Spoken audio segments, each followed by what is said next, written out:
Hi friends, welcome back. तो अभी हम देख रहे हैं संपूर्ण Gita and Mahabharat in 9 minutes rap. अरे वाह, चलो वीडियो शुरू करते हैं। वीडियो शुरू करने से पहले अगर आप चैनल पर नए हो और आपने अभी तक सब्सक्राइब नहीं किया तो जल्दी से पहले सब्सक्राइब के बटन और बेल आइकन को क्लिक कर लो ताकि आपको हमारे सारे न्यू वीडियोस के नोटिफिकेशन मिल जाएं जैसे हम अपलोड करें। अगर आपको वीडियो पसंद आता है प्लीज लाइक एंड शेयर। चलिए शुरू करते हैं। और दूसरे 2 चैनल्स जो हैं लिंक्स हैं डिस्क्रिप्शन बॉक्स में, उनको भी सब्सक्राइब कर लेना। चलो शुरू करें।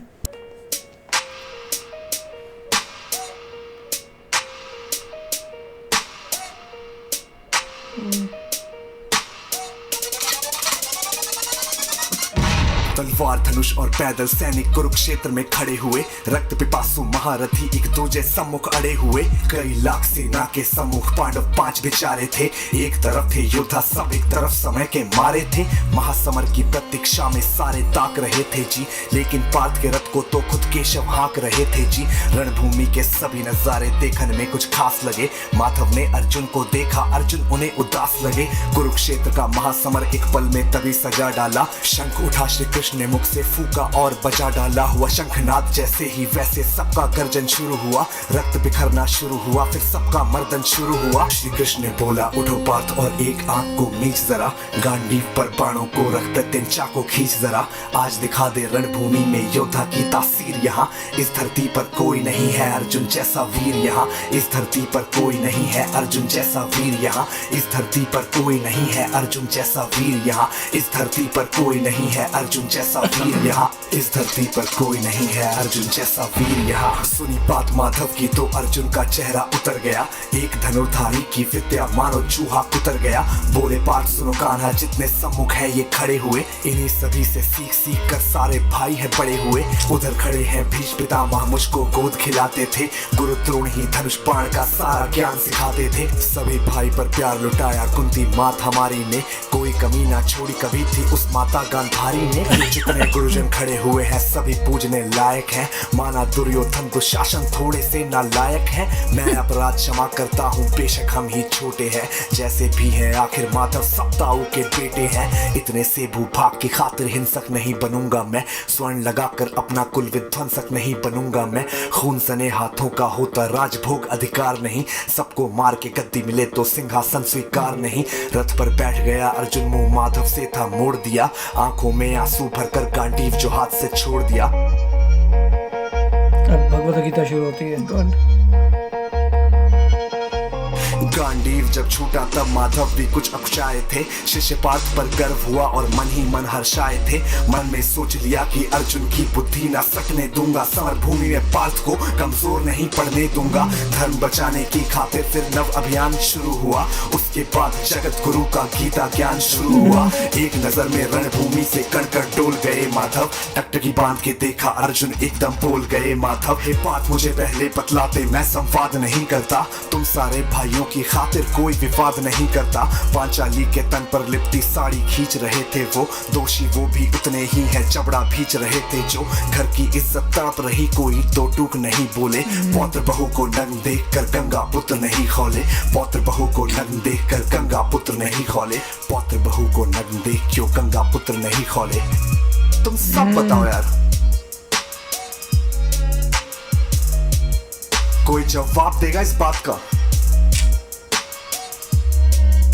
और अर्जुन तुम कायर बनकर हो बैठे पार्थ, बड़ी बेशर्मी है। संबंध उन्हीं से निभा रहे जो लोग यहाँ पे अधर्मी है। धर्म के ऊपर आज यहाँ है भारी संकट खड़ा हुआ। और तेरा गांडीव पार्थ क्यों रथ के कोने में पड़ा हुआ। धर्म पे संकट के बादल तुम छाने कैसे देते हो।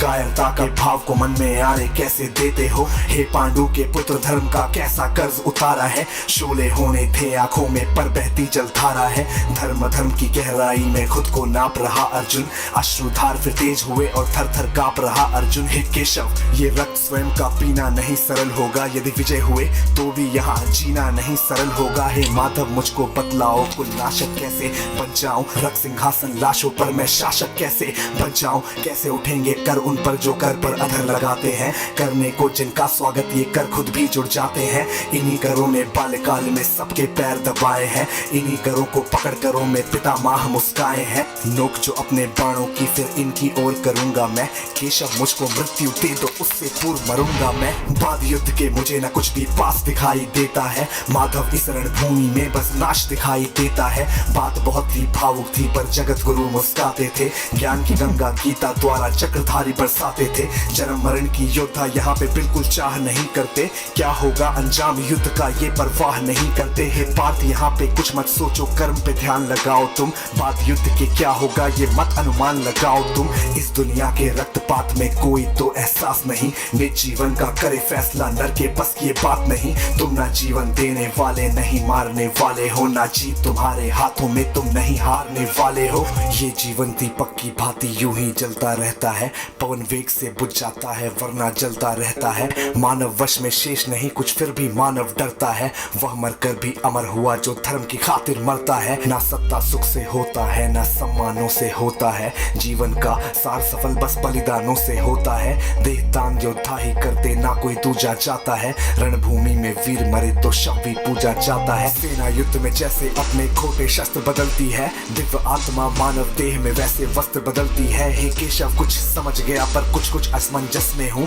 इतना मैं हूँ समझ गया ना स्वयं मैं खुद के वश में हूँ। ये मान और सम्मान बताओ, जीवन के अपमान बताओ, जीवन मृत्यु क्या है माधव रण में जीवन तान बताओ। काम क्रोध की बात कही मुझको उत्तम काम बताओ, अरे खुद को ईश्वर कहते हो तो जल्दी अपना नाम बताओ। इतना सुनते ही माधव का धीरज पूरा डोल गया, तीनों लोगों का स्वामी बेहद गुस्से में बोल गया। सारी सृष्टि को भगवान बेहद गुस्से में लाल दिखे, देवलोक से देव डरे सबको माधव ने काल दिखे। अरे कान खोल कर सुनो पार्थ मैं ही त्रेता का राम हूँ, कृष्ण मुझे सब कहते हैं मैं द्वापर का असली रूप दिखाएंगे फिर अर्जुन को डर लगेगा कि मैं ही केश बदलता हूँ। धर्म बचाने की खातिर मैं अंगित वेश बदलता हूँ, विष्णु जी का दशम रूप मैं परशुराम मत वाला हूँ। नाग कालिया के फन पे मैं मर्दन करने वाला हूँ, बाकासुर और महिषासुर को मैंने जिंदा गाड़ दिया। नरसिंह बन के धर्म की खातिर हिरण्यकश्यप फाड़ दिया। रतनिक नहीं भी चलता है मैं ही आगे बढ़ता हूँ, धनुष हाथ में तेरे पर रणभूमि में मैं लड़ता हूँ।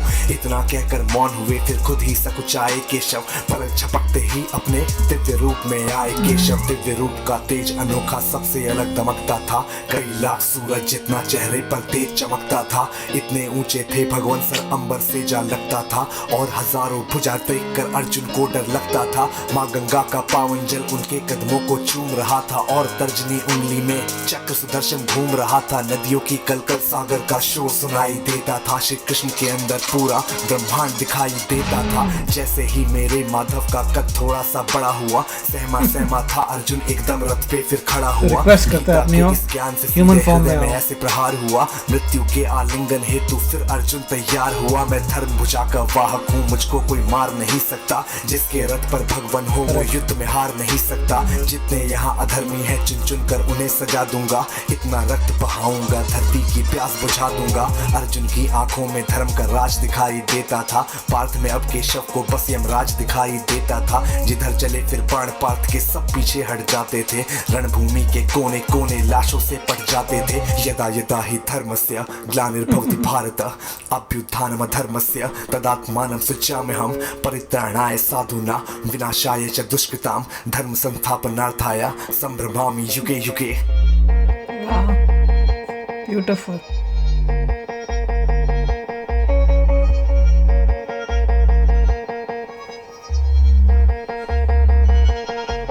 कुरुक्षेत्र की भूमि पे तब नाच नचाया अर्जुन ने, सारी धरती लाल हुई कोहराम मचाया अर्जुन ने। बड़े बड़े योद्धाओं को भी नानी याद दिलाई थी, मृत्यु का वो तांडव था जो मृत्यु भी घबराई थी। ऐसा लगता था सबको मृत्यु से प्यार हुआ है जी, धर्म का ऐसा युद्ध जगत में पहली बार हुआ है जी। धर्मराज के शीश के ऊपर राज मुकुट की छाया थी, पर ये दुनिया जानती थी ये बस के शव की माया थी। धर्म की रक्षा करने वाले दाता दया निधान की जय, हाथ उठाकर सारे बोलो चक्रधारी भगवान की जय। धर्म की रक्षा करने वाले दाता दया निधान की जय, कमेंट के सेक्शन में सारे बोलो भगवान की जय, चक्रधारी भगवान की जय। कौन यार आप कमेंट कर दो, अगर यहाँ तक सुन रहे हो तो कमेंट करके तुम्हें बताना पड़ेगा, सबूत देना पड़ेगा इस बात का। और इसी के साथ this was AB viral signing off. Beautiful यार, बहुत ही सुंदर, बहुत इतना जिसने अच्छा। रेकमेंड किया है, अरे वेरी वाह, गुड, थैंक यू, बहुत बढ़िया था, बहुत बढ़िया। इनको अवार्ड दे देना चाहिए। बहुत अच्छा। बहुत कम लोग होते हैं जिनको बोलते हैं अवार्ड दे दीजिए, ये इनको अवार्ड देना चाहिए। बहुत सुंदर। बहुत मैं प्यारा पता है बना इसमें ये सोच रही थी, लोग क्या गंदे गंदे रैप रूप बकवास बनाते है। हैं Yes, क्या यार, और इतने वो उनको लोग सुनते हैं और बोलते हैं क्या अच्छा रैप बनाया वो बनाया। अरे रैप सुनना है तो ये सुनो यार, ये रैप होता है। मेरे को तो कभी भी रैप पसंद नहीं आया, मैं तो आज पहली बारी मुझे कुछ सुना है मैंने रैप जो मुझे पसंद आया। बहुत ही अच्छा बनाया है, बहुत सुंदर। यंगस्टर्स को बहुत ही जबरदस्त ज्ञान दिया है कि धर्म है, और मुझे लग रहा है खुद भी यंगस्टर ही हैं, और अगर हैं यंगस्टर ही हैं और इन्होंने बनाया है, भैया you should be a role model for other youngsters. बहुत अच्छा काम किया। कि भाई कैसे रैप करो, कैसे अच्छे काम करो, उसका ये एग्जाम्पल दिया और बहुत ही अच्छा बनाया है, बहुत कि अच्छा सबको समझ आता है। ऐसा कुछ नहीं है कि कई लोग अननेसेसरी डिफिकल्ट बनाते समझ ना आए, यहाँ पे बहुत पूरा अच्छा। समझ आ रहा है। वर्डिंग्स वर ब्यूटीफुल, इवन जो दिखा रहे थे उसमें बहुत वीडियो अच्छा वो भी बहुत सुंदर था। Everything was really perfect, very उनके नाइस। पास समय ऑफ कोर्स कम था, उनके 9 मिनट्स में पूरा कवर सब करना था, बोलना ह्यूज है, मगर उन्होंने बेसिक कॉन्सेप्ट जो है कवर कर लिया। वही कहते हैं उसके ना बाद भगवत गीता बहुत डीप हो जाती है, वो अगले चैप्टर में आएगा, पर यहाँ पे शुरुआत करके बता दी और एंड भी कर दिया बता के कि डीप जाने की जरूरत नहीं है, बस ये कर्म करो। मैं तो ये सोच रही योगा थी, से हाँ आगे बढ़ो। मैं ये सोच रही थी इसमें जब ये बता रहे हैं ना कि वो बोल देता है कि भाई मैंने नहीं ये लड़ना, ये तो सब मेरे अपने हैं, मुझे नहीं चाहिए ये वहीं से भगवत गीता सिंहासन शुरू नहीं होती चाहिए, वो है। नहीं चाहिए। ये हर ह्यूमन जो अच्छा ह्यूमन होता है, दिल Right. का अच्छा होता है, वो कहता है यार मैं कि राज के लिए या पैसे के लिए क्या लड़ूं। आजकल के टाइम में लोग बोलेंगे प्रॉपर्टी के लिए क्यों लड़ूं मैं, अब मेरे अपने ही है या तू ले ले। तो वही उसके अंदर आता। मैं वही सोच रही थी कि ये फीलिंग जो अच्छे होंगे उनमें आएगी, पर उन्होंने जो है कृष्ण जी ने जो है वो ये बोला कि भैया ये तुम्हारी जो अच्छाई है ठीक है, पर जब बात होती है तुम्हारे धर्म की, क्या तुम्हारा कर्तव्य है वो तुम्हें करना है। मतलब वो सामने वाला गलत था, इमेटीरियल, वो कौन है, तुम्हें उसको दंड देना है, उसको पनिशमेंट है तो उसको जो डिजर्व करता है उसको देना है। ये नहीं कि भैया मैं उसको छोड़ दूं, उसको उसकी पनिशमेंट मिलनी चाहिए। तो उन्होंने ये भी बोला ना कि आप देखो वो जो नहीं उसमें गंदे लोग नहीं थे, पर उन्होंने बैठ के जब द्रौपदी के साथ हो रहा था, चाहे उनको गुस्सा आ रहा था पर उन्होंने किया कुछ नहीं। मतलब ये है कि अगर कुछ हो रहा है और तुम सिर्फ बाई स्टैंडर हो, तुमको हेल्प नहीं उस टाइम की, तो तुम भी उतने ही कल्परेट हो, गुनहगार तुम भी हो, तुम्हें भी सजा मिलेगी। तो उसको मैं तब सोच के, मेरे को तब ना ये जो अभी इजराइल और पैलेस्टीन का साथ हो रहा है, मैं वो ही सोच के देखा। तब मैंने सोचा कि देखो ये हमास ने गलत किया है, तो अब इजराइल जो है उसका कर्तव्य है कि भैया मेरे साथ है, मैंने इनको खत्म करना है। पर साथ में जो लोग वहां पे गाजा में रह रहे थे, उन्होंने भी काइंड ऑफ सपोर्ट ही किया है ना उनका, क्योंकि वहां रह रहे हैं, वहां से वो फेंक रहे हैं। तो तुम लोग बैठे हुए थे, तुमने कोई एक्शन क्यों नहीं लिया इन लोगों को पकड़ के, या उनको जो पनिशमेंट देनी है खुद तुमने कुछ नहीं किया। अगर खुद नहीं कर सकते तो एटलीस्ट इजराइल के जो ऑफिशियल्स हैं उनको बता देते कि ये लोग हैं, इनको पकड़ना है। क्या तुमने कोई उस टाइप से हेल्प की जब तुम वहां गाजा में रह रहे हो? तुमने इनडायरेक्टली उनका सपोर्ट ही किया है, तो तुम भी उतने ही कल्परेट हो। तो जैसे यहाँ पे श्री कृष्ण जी ने कहा कि क्योंकि वो कल्परेट थे और वो उस साइड बैठे हुए, गलत की साइड में बैठे हुए, उनको खत्म करना है। तो वही इजराइल कर रहा है कि तुम भी जो उस साइड में बैठे थे, तो तुमको भी हमें खत्म करना है। तो मैं वो रिलेट कर रही थी कि भाई देखा है कि धर्म निभा रहे हैं तुमने। इनोसेंट लोगों को इजराइल में, मतलब इजराइल में बैठे हुए लोग हैं, तुम बॉर्डर तोड़ के आए, तुमने अत्याचार के, अब्यूज के, ऐसे अत्याचार किया, तुमने रॉकेट्स फेंके, nobody was doing anything to you. मतलब उसका जो तुमने किया है उसका अब उनको परिणाम जो मिल रहा है। और अगर और जो ये गेम होता है, they could have done peacefully also। नहीं, और जो ये विक्टिम कार्ड प्ले कर रहे हैं कि इनोसेंट लोग मर रहे हैं, उस टाइप से मर रहे हैं, ये सोचने का मुझे इससे ये सीख मिली कि वो भी तो वहां बैठ के तमाशा देख रहे थे। जैसे यहाँ पे इन्होंने बताया कि भैया बाकी जो बैठे थे वो तमाशा देख रहे थे और वो उस पार्ट ऑफ युद्ध में है बैठे हुए, तो वैसे ही वो उस पार्ट ऑफ युद्ध में बैठे हुए हैं, तो they are equally to be blamed. तो ये बोलना कि वहां इनोसेंट औरतें हैं या बच्चे हैं, वो रॉन्ग ही होगा। मैं ऐसे कनेक्ट किया था। देखिए जो भी है पॉइंट ये है, ये जरा कॉम्प्लिकेटेड हो रहा है, मगर वापस इस पे आए तो इट इज अ ब्यूटीफुल, बहुत सुंदर था। हाँ, पर आजकल की सिचुएशन में वो इसलिए कनेक्ट किया मैंने, अपना इंटरप्रेट करना, बट इट्स वेरी गुड। पर बहुत सुंदर था यार, फैंटास्टिक थी। मैं बहुत ऐसे और इनको बनाने चाहिए ताकि हम न्यू जनरेशन, यंग जनरेशन इनको सुने और सीखे, क्योंकि धीरे धीरे वो अपना जो है ना वेस्टर्नाइजेशन पे जा रहे हैं, वेस्टर्न कल्चर को अडॉप्ट करें, ये अपनाएं। बहुत सुंदर था, अमेजिंग, फैंटास्टिक। तो चलो अभिषेक करना अपने थॉट्स, चलते हैं, मिलेंगे नेक्स्ट वीडियो में बहुत ही जल्द। Till then take care and bye bye. तो अगर आप मेरे इस चैनल पे नए हो तो जल्दी से सब्सक्राइब के बटन को हिट करो और बेल आइकन को क्लिक करो ताकि आपको मेरा जब नया वीडियो मैं लगाऊं आपको उसके बारे में जल्दी से पता चल जाए।